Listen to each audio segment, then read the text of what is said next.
was clearer than a memory. And I heard the sound of thundering hooves, splintering shields and ringing swords. And I placed my hand upon the Iron Throne. And all the dragons roared as one. Paddy and Matt, how are you doing today? Good. Not bad. So, on a very base level, very first episode, that's all I've seen so far.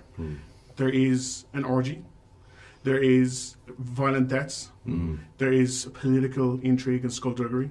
It's giving everything that Game of Thrones fans might want. Yeah. But you can't just give them what they want. You have to mix it up a bit. You do. What do you think does mix this up, remixes this from the original series the most? What makes it kind of more of a powerhouse? I don't think it's that really. I mean, I think people are going to be interested because it's Game of Thrones. And I think it's well within the world of Game of Thrones. It's not a reimagining, it's not a reboot in any way, or a spin-off. And that's one of the things that attracted me to it. When I read it, it had this massive scale to it, even on the page. So, yeah, we get to start this story off, and the world's already been established through the original series. So we get to start right with the Targaryen family at the height of their power, gigantic dragons like you've never seen. So, but when it comes down to it, what makes Game of Thrones great is the story between the characters and the relationship, all the things you describe, the intrigue and the dysfunction and all those things. It's slightly more localised. It's a slightly more localised story than Game of Thrones. Like quite quickly started bopping around the different realms, whereas we're focused. It's a sort of family drama in a way. There's a scene between you both, kind of a face-to-face scene in the throne room, and it was like, this is it. This is.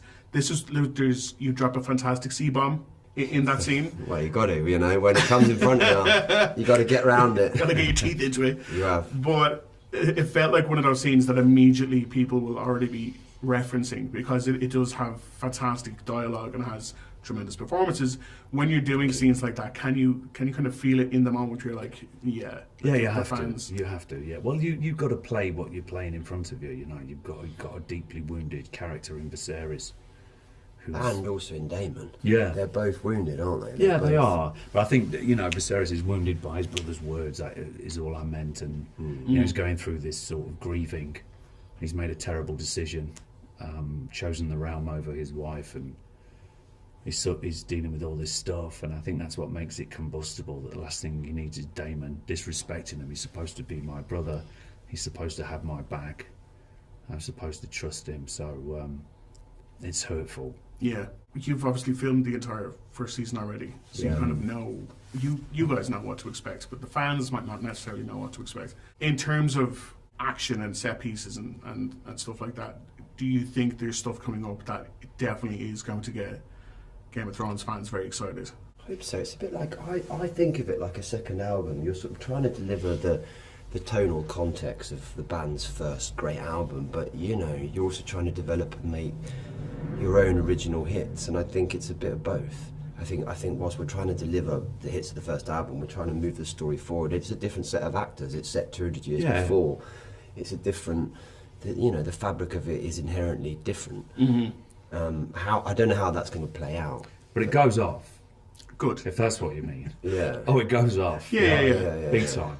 And you've got Miguel, who is like the connecting thread a little bit in terms of that. Well, he directed some of when I was watching the series, he directed some of the most epic episodes. Like the Battle of the Bastards was just ridiculous for a sort of fantasy war going on with giants and things. I mean, Lord of the Rings was some incredible stuff, but I'd never watched a fantasy and felt like I was watching Saving Private Ryan. Do you know what I mean? It was really well executed. So and his involvement obviously is really important to it. To have someone there who's got all the experience of going through it the first time, I think was a real big thing for us. Yeah, absolutely. And the description of Saving Private Ryan is spot on. So okay, you've suitably hyped me up for what's to come. So congratulations. I hope you enjoy it. Yeah. Well, I'm going to see it again on the big screen, so I'm excited for that one later on. This evening? Yeah. Oh, nice. All right, I'll see you then. Gentlemen, thank you so much. Nice one, brother. Thanks, buddy. See you again. Have a good day.